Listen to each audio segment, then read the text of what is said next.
Good morning. My name is Ron Hirsen. Thank you for joining me this morning as I relate the story of my father, who was a refugee survivor of the Holocaust.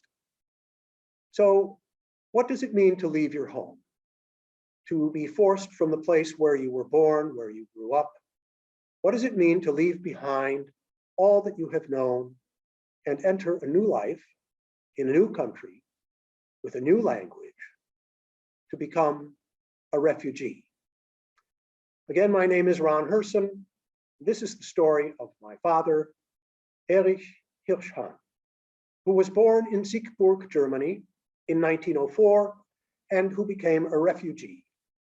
Like so many refugees from Hitler, my father didn't speak much about his experiences under the Nazis or about the effort he had to undertake to leave his native Germany. After he retired, he wrote his autobiography for family use, but it contains only a few anecdotes about the Nazi period and mostly incomplete information. So this is as comprehensive a version of his story as I was able to piece together. I doubt that my father ever thought of himself as a Holocaust survivor. True, he lived throughout the 1930s in Nazi Germany, but he was fortunate enough to be able to leave. After a dramatic departure, which I will describe, he came to the United States and lived safely ever after. He was never imprisoned at Auschwitz or Treblinka. He was not herded into the ghetto in Warsaw or in Lodz. He never went into prolonged hiding or assumed a false non-Jewish identity to protect him from capture. He had none of the experiences that we often associate with Holocaust survivors, and he did not regard himself as a survivor. I didn't think of himself as a survivor either, or myself as the son of a survivor. But that all changed when I learned how the US Holocaust Museum in Washington defines survivor. So here you see that the museum honors any persons as survivors, Jewish or non-Jewish, who were displaced, persecuted, or discriminated against due to the racial, religious, ethnic, social, and political policies of the Nazis and their collaborators between 1933 and 1945. By this definition, my father certainly was a Holocaust survivor. So here is the story of my father, Erich Hirschhahn, a Holocaust survivor. As I mentioned, my father was born in 1904 in Siegburg, a small town in west central Germany, where his father had also been born. When my father was 6 years old, the family moved to the big city, to Cologne, or Cologne, only about 20 miles away, where my father grew up. So here you see Cologne, a major city on the Rhine River. And here are the spires of the famous Cologne Cathedral, the largest Gothic cathedral in Europe, and the city's principal architectural landmark. The family was not well-to-do. My grandfather never achieved much success in business, but my father had a happy childhood living with his parents and 2 brothers in their simple but comfortable home. So this is these are my father's parents, Leo and Johanna Hirschhahn, in a photo taken in 1900, the year of their marriage. And here are their sons, Max, Erich, my father, and Karl. My father had a typical German public school education and only rarely encountered anti-Semitism or anti-Jewish sentiments. He also had a traditional Jewish education. For his bar mitzvah, because he took piano and voice lessons, he received 2 volumes of German Lieder or art songs.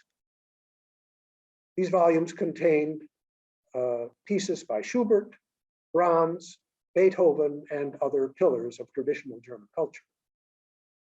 He was Jewish and he was German.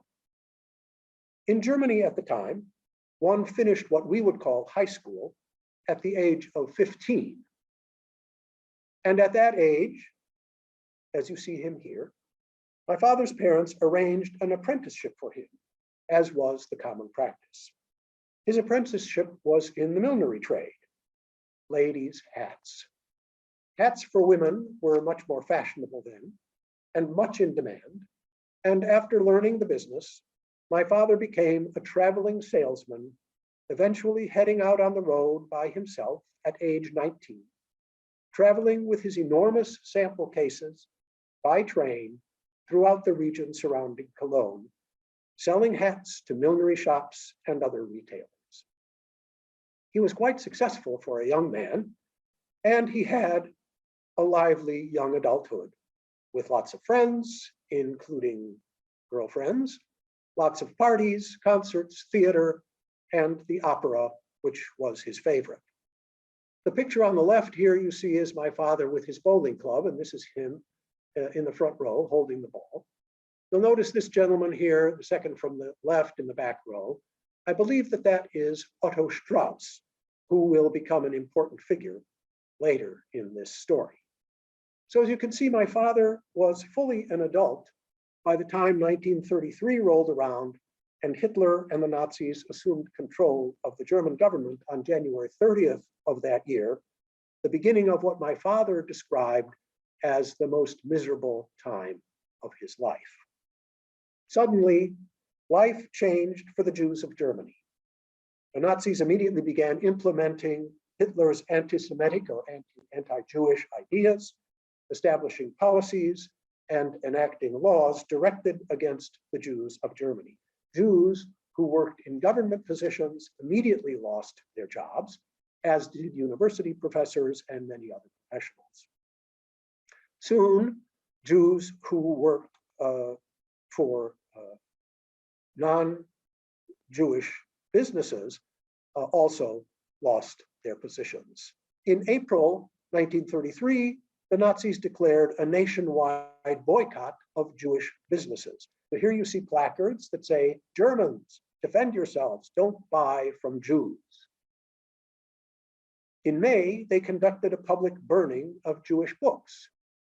Early members of the Nazi Party began turning up as informers in businesses and in apartment buildings, reporting to the party on what their co-workers or neighbors did or said. The Nazis began enacting new anti-Semitic laws and would eventually pass more than 400 pieces of anti-Jewish legislation, all aimed at making the lives of Jews miserable, all intended to convince the Jews of Germany that they should leave the country and find new homes elsewhere. At this early stage, the Nazis had not yet conceived of mass murder in burial pits or in gas chambers. That would come later. In the 1930s, forced Jewish emigration from Germany was their policy. Particularly severe were the Nuremberg laws passed in 1935. Among other things, these laws stripped Jews of their German citizenship, as you see reported here in these newspaper headlines. My father's father, who had served in the German army in World War I, was incensed at this. "I'm a good German citizen," he said. "I just happen to be a Jew." To prove his point, he traced his family tree, which you see here, a little the worse for wear after more than 80 years.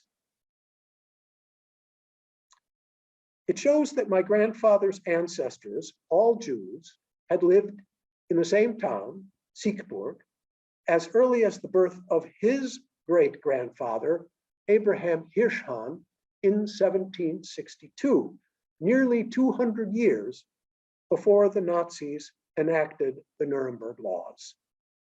The family tree did my grandfather no good, however. He was still stripped of his citizenship. My father had a Gentile friend, Willi Herzog, with whom he used to go out in the evening to cafes, clubs, or for other entertainment. Their habit had been that my father would call on Willi, standing on the sidewalk in front of his house, and whistle a little snatch of a Strauss waltz.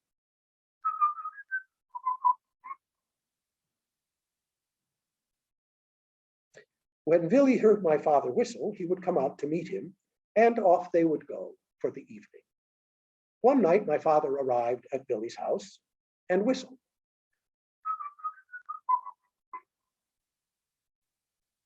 Nothing happened. He whistled again, and still Willy did not appear.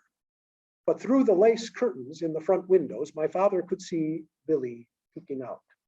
He realized then that Willy was not coming out to meet him. He no longer wanted my father's friendship because my father was a Jew. He never saw his friend Willy Herzog again. Soon, signs stating Jews not wanted here, as in these photographs, appeared in increasing numbers, and Jews were no longer permitted in restaurants or cafes, to sit on public benches or to go to the theater. Soldiers would frequently parade in the streets, marching from place to place, often accompanied by a military band. And when the soldiers passed, people were expected to give the Nazi salute and exclaim, Heil Hitler. Though he never said so, I'm sure my father had to salute at least some of the time, just for his own safety. He tried to avoid it though. Whenever he heard martial music in the distance, he would turn and head off in the opposite direction. My father was fortunate, however. He worked for a millinery company whose non-Jewish owners opposed Hitler, so they permitted him to keep his job. Sometimes, though, his customers would ask him to show his samples in a back room so that they would not be seen in the shop with a Jew. One customer greeted my father by saying, Guten Tag, Herr Schmidt, not wanting to be heard using my father's real name, Hirschhahn, which sounded too Jewish. Then suddenly, in November of 1938, disaster struck for the Jews of Germany. On the night of November 9th and 10th of that year, 83 years ago today, last night and today being November 10th, 2021, the Nazis launched a state-sponsored pogrom, a riot against Jews all over Germany, also in Austria and parts of Czechoslovakia. Across the country, in big cities and in small towns, homes were invaded, as you see here.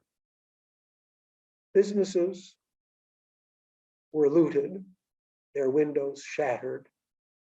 Synagogues were set on fire.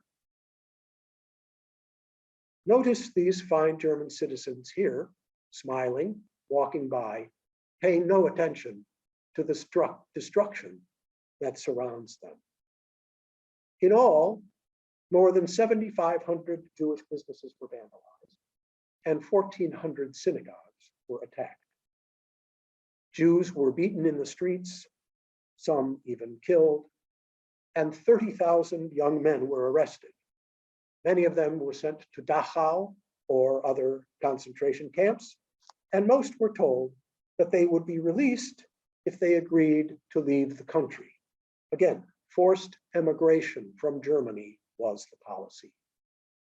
Because of the shattered glass that littered the streets in Jewish sections of nearly every city in Germany, this event, the November pogrom of 1938, came to be known as Kristallnacht, Crystal Night, or the Night of Broken Glass. Many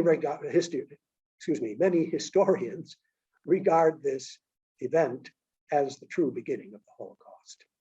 My father had a friend named Kuno Treumann, whom you see here years earlier as a boy, sitting on a beer keg at his family's brewery, the successful family business. The Treumann family owned a large villa on the outskirts of Cologne, and during the violence of Kristallnacht, they invited all their Jewish friends to come to their home to hide until the violence in the streets subsided. My father accepted their kind invitation and was spared from harm during Kristallnacht. This family of upstanders, the Treumanns, perhaps saved my father's life. Here you see the Kristallnacht ruins of the Ronstrasser Synagogue in Cologne, which I suspect is the synagogue that my father and his family attended. Restored in 1959, it is the only synagogue in Cologne that remains from the pre-Nazi era. The violent events of Kristallnacht, 83 years ago today, was a turning point for my father. It convinced him that it was no longer safe for him to stay in Germany. It was time to leave his home, to depart from everything he had known, to try to make a home for himself somewhere else. He applied for a visa to the United States right after Kristallnacht, which probably involved his having to travel to Stuttgart, at least a 6-hour train trip at the time, to apply at the American consulate there for a visa. And here you see a sample of a visa application from the consulate in Stuttgart. This one is typed. Most people wrote them out in longhand. Because there was a flood of people seeking visa applications, the American government established a numbered waiting list. So here is an example of the numbers issued to 2 hopeful immigrants in Berlin, Zelmer and Ilse Wiener. As you can see, their numbers are 45,685 and 45,686. My father tried to convince his father to apply for a visa also, but my grandfather stubbornly refused, saying that as a good German, he had no reason to leave. After a week, my father was able to convince him to apply. When his number came up, he didn't have to go if he didn't want to, my father told him. So my grandfather signed the papers and got a number. This also likely meant another trip to Stuttgart, though my father never mentioned it. I don't know for sure what their numbers were, but I do know that now, only a week after my father got his number, my grandfather's number was several thousands higher. In the 10 months after Kristallnacht, more than 115,000 Jews emigrated from Germany. My grandfather was not among them. Also in the wake of Kristallnacht, my father's employers, feeling the social pressure of the time, decided that they could no longer continue to employ a Jew. They let my father go. So he now had no job and no prospects, and it was under these difficult circumstances that he set about the complicated business of getting all the paperwork in order so that he would be able to leave the country when his number for a visa came up. So here is a list of the documents required for a visa to the United States. As you can see, it's a long list, including 5 copies of the visa application, again, usually handwritten, the quota number, certificate of good conduct, prison and military records, a physical examination report, and many others. My father never spoke about having to secure all these documents and the effort it took to do so. Most daunting of the requirements, as you see here, is finding a sponsor in the United States who would guarantee support so that the newcomer would not become a burden to the state. The sponsor had to be either a close relative where moral obligation was assumed, or someone of some means who could vouch for the support of the immigrant.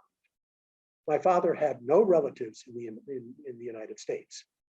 His brothers would both precede him in arriving to America, but neither had done so yet.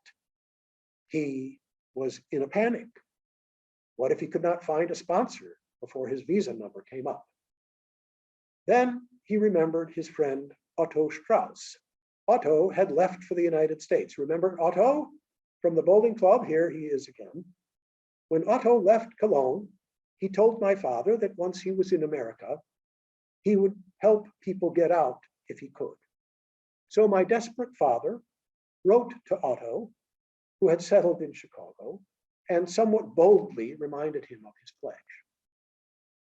Otto was making only $15 a week, however, hardly enough for the support of a refugee, so his affidavit of support was rejected. But then Otto took a courageous step. Having successfully smuggled some of his family's money out of Germany when he left, he deposited $2,500 in my father's name at the First National Bank of Chicago. That amount would be the equivalent of nearly $50,000 today. Otto's second affidavit was now accepted, and this saved my father's life. After Otto's second affidavit, my father received word that when his number came up, he would be issued a visa and he could leave the country. He just had to wait.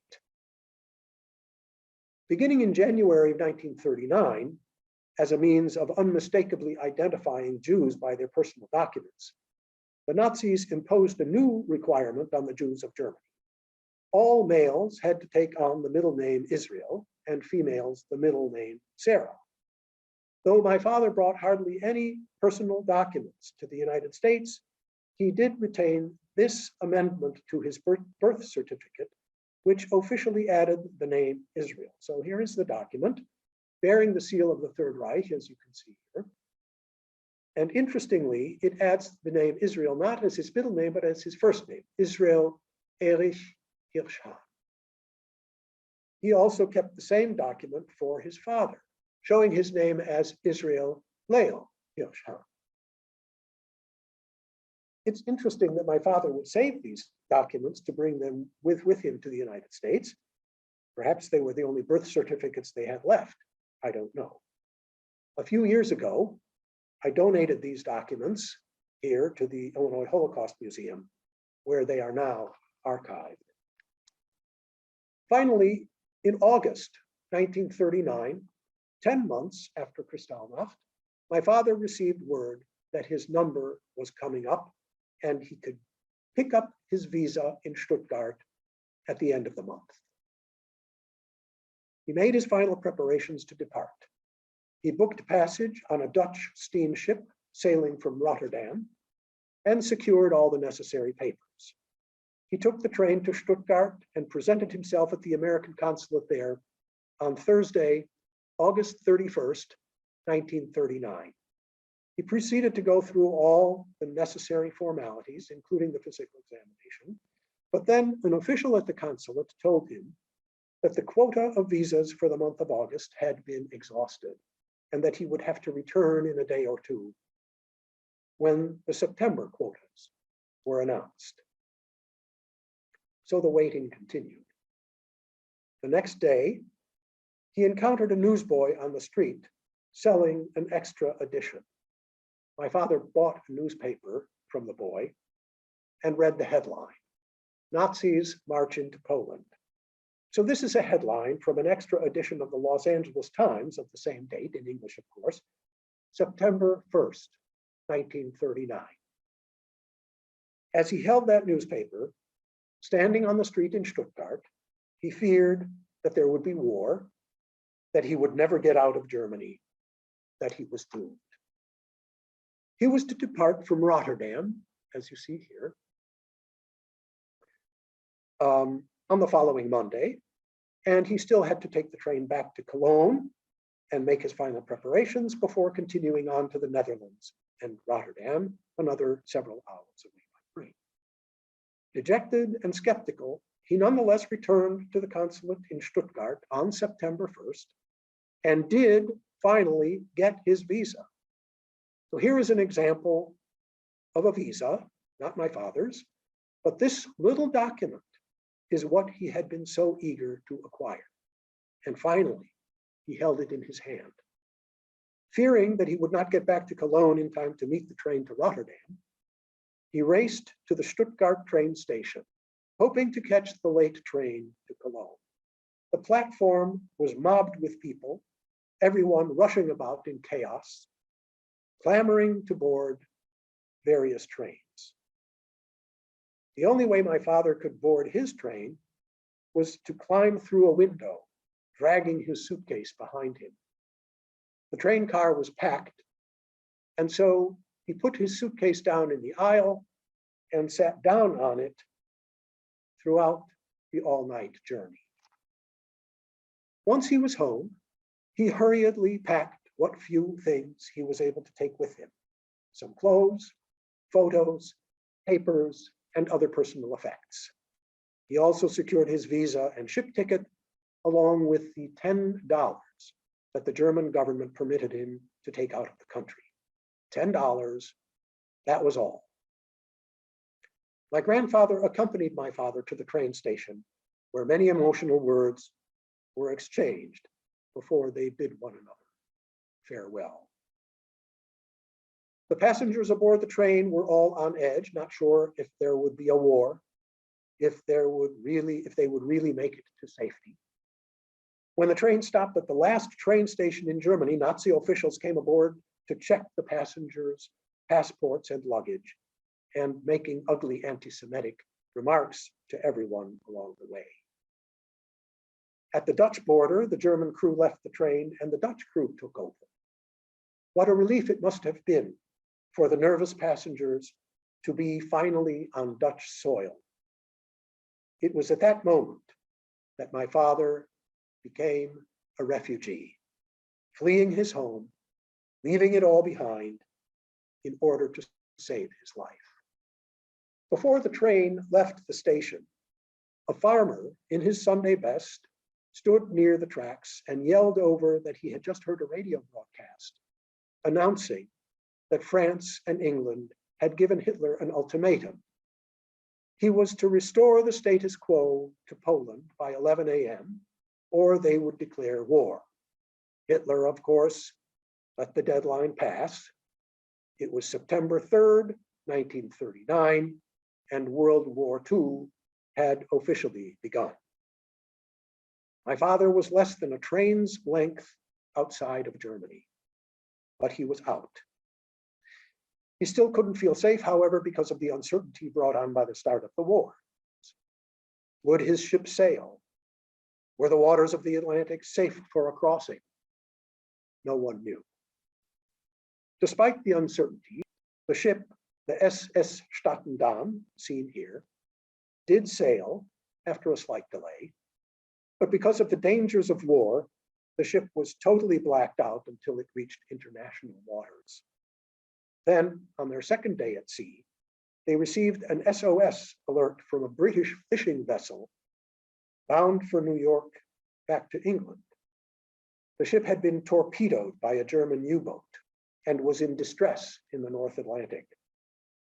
The Stattendam raced to the scene through the hazardous waters and found that the fishing boat had already sunk, only splinters of its wooden frame still floating on the surface of the water. But the crew all managed to escape safely in lifeboats. They boarded the Stattendam and sailed with it back to New York. The crossing took 10 days, during which my frugal father spent all of $3. When he stepped off the boat in New York, he did not bend down to kiss the American soil, but he wrote in his autobiography that he understood the feelings of those who did. He only had his few possessions and $7 in his pocket, but he was safe. But what happened to his father, from whom he had bid an emotional farewell at the train station in Cologne? You will recall that my grandfather applied for a visa to the US only a week after my father, but that his number was so much higher. The difference in their numbers resulted in a nearly 2-year delay in my grandfather's coming to America. During this time, the British began bombing German cities, including Cologne, which you see here in the aftermath of a bombing raid, with the spires of the cathedral here poking up through the smoke and rubble. The RAF referred to here in this headline, of course, is the British Royal Air Force. My grandfather, in letters to his sons in Chicago, reported that he had to seek shelter in the cellar almost every night. This altered his attitude, of course, and he was now ready to leave Germany. All 3 of his sons were in Chicago by this time, and they provided him with the necessary sponsorship affidavits and booked passage for him aboard a ship to sail from Lisbon, Portugal. My grandfather left Cologne in July 1941, the exact month when the Nazis halted Jewish emigration from Germany and all of occupied Europe. He took a train that traveled from Germany through Belgium and France into Spain, and then on to Portugal and Lisbon. Altogether, the trip took 4 days. From there, my grandfather boarded a ship to New York, where he arrived in August 1941. The Jews who remained in Cologne were soon deported to the Lodz ghetto and then to the killing centers in the East in December of that year. My grandfather's safe arrival in New York had another happy consequence. It was while my father was in New York to meet his father at the boat that he first met my mother.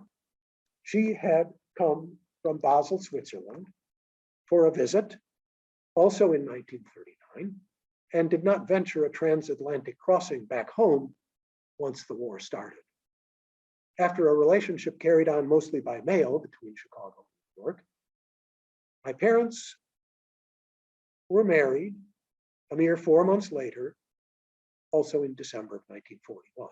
So here's my mother with my father and pudgy me in a photo probably taken in 1948. Like most refugees who came to the United States, my father wanted to be an American.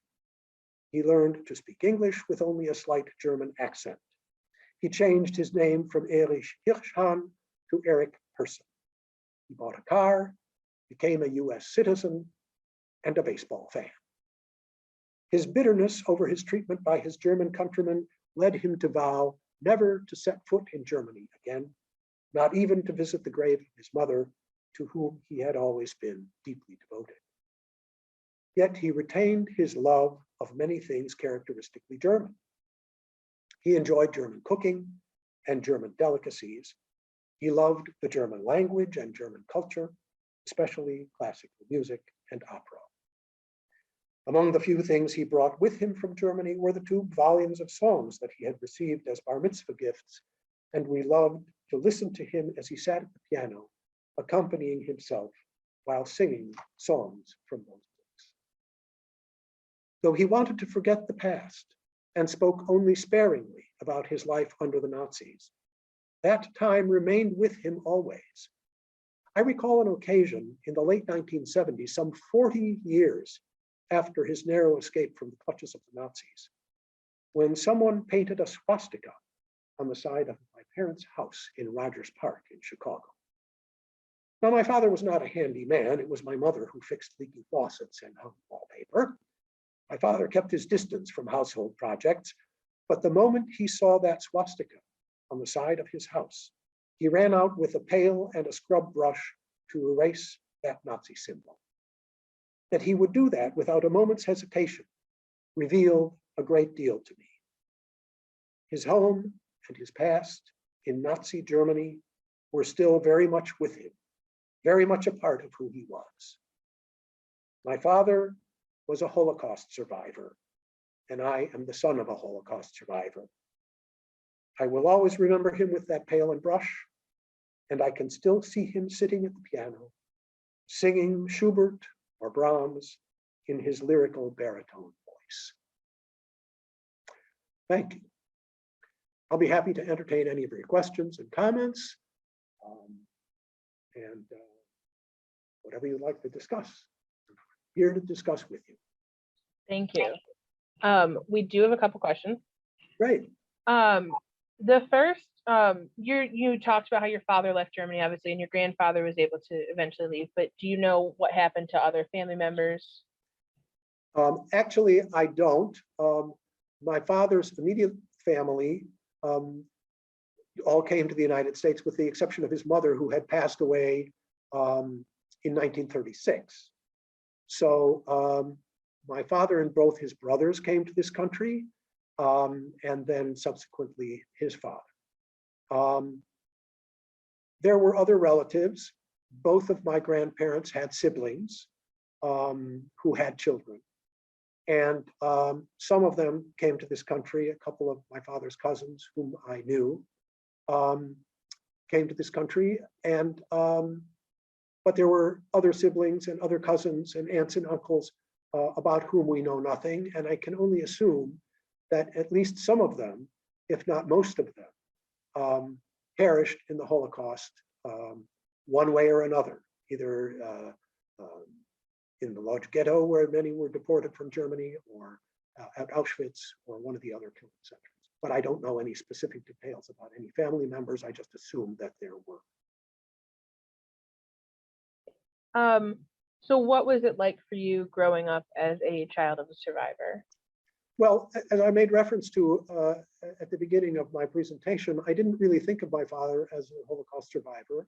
I didn't think of myself as a second generation survivor, as we now refer to ourselves. But I knew, of course, I don't remember learning about Hitler and the Nazis. It was just always a part of my consciousness and a part of my life. My parents both spoke English with foreign accents, about which I was self-conscious. But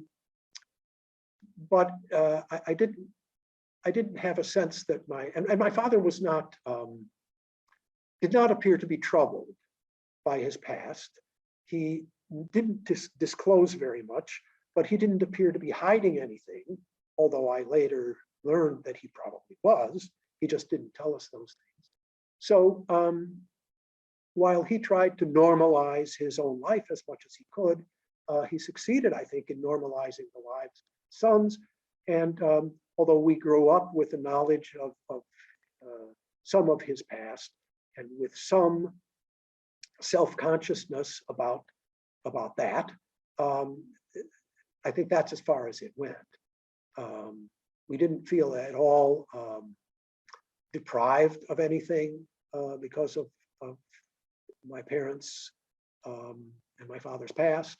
And we had a very happy childhood and a nice family life. Right. You talked a bit about him playing the piano. Was there ever a particular song that you just loved to hear play that you all kind of were attached to?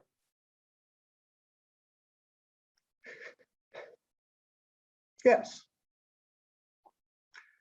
There was a song, it was a lullaby that he would sing.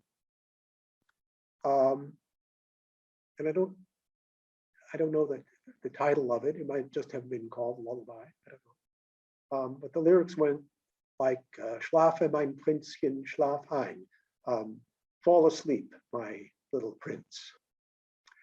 And it was very sweet. And when I had children of my own, my sons, I would sing that to them when I put them to bed at night. And I changed the lyrics into English, and I plugged their names into the song. And I loved singing it. They usually fell asleep, so I suppose they enjoyed hearing it. And that's still a favorite one of mine. And I don't remember it. I'd have to go back to those brittle old books, which are in my brother's possession, to see who wrote that song. But it was probably Schubert or Brahms or one of those guys. That's lovely. You mentioned your father's autobiography. Can you talk Yes. a little bit more about that? And Sure. So there's a funny story connected to this. My father, when he retired, he decided he would write his autobiography. Now, my father, although he read a lot, was not a man of literature and was not a writer. And he sat down to write this in longhand on lined notebook paper, which he kept in a ring binder. And it was written as a piece, almost no paragraph breaks, very little punctuation, and no page numbers. And it just went on and on and on. And he was telling his story chronologically, but then he would think of something that he forgot to put in earlier. And so he would add it in wherever he happened to be and then draw an arrow. And section A goes here and section B goes there. So sometime after his death, I decided that I would transcribe the autobiography for the rest of the family to be able to read and hopefully understand. His handwriting was very difficult to read. I was probably the best in the family at deciphering it. But when he completed his autobiography, his cousin, Walter Hesse, wanted to read it. So my father gave the ring binder to Walter, and Walter read the autobiography. And then before returning it to my father, he dropped the ring binder on the floor. It opened up and the pages all went flying all over the place. And he gathered up the pages and put them back in the ring binder in whatever order he happened to get. So this is the condition that the autobiography was in when it came to me. And so my first task was trying to figure out the right order of the pages and what went where. So that combined with the arrows pointing here and there, and this goes here and that goes there, made putting it together in the correct chronological order quite a project. But I think I did reasonably well in putting it together. And much of the autobiography is about stories about includes stories about his young childhood and his young adulthood and about his experiences in the United States. And very little of it, as I mentioned before, is about his experiences under the Nazis in the 1930s. And my brother and I, my mother, we didn't ask him questions. I don't know, maybe my mother did of him privately, but certainly at the dining table, we never asked him questions. We didn't think to ask him questions. And so he wasn't forthcoming. Would he have answered our questions had we asked them? Probably in some fashion, but not expansively, I don't think. And it was later, after his death, and after reading his autobiography, which initially I read when he first wrote it. But after his death and transcribing it, I was sort of angry at him. You know, why didn't you tell us more about what happened? There was so much left out, so much that I wanted to know, so much that I wanted to ask him that he didn't tell us. And of course, by then he was no longer around, so we couldn't find out. And it was a lovely gesture of him to write the autobiography because he did it for us. He wanted us to read his story. It was a lovely gesture, and yet it frustrated me a great deal because there was so much of it, so much of his past, so much of his experiences that I had questions about, that I had had the sense to ask him while he was alive, regardless of how thoroughly he might have answered. So I retained the autobiography. I have it also digitally, which I circulated among members of the family. And there it is.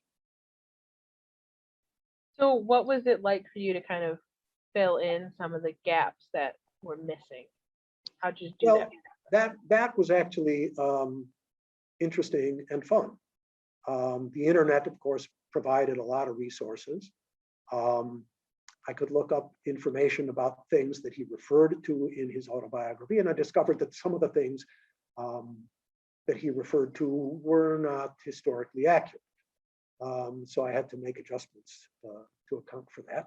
But I also discovered some things that I didn't expect to discover. For example, I remembered the name Kuno Treumann, the Treumann family of the brewery in Cologne, who invited their friends to seek shelter in their home during Kristallnacht.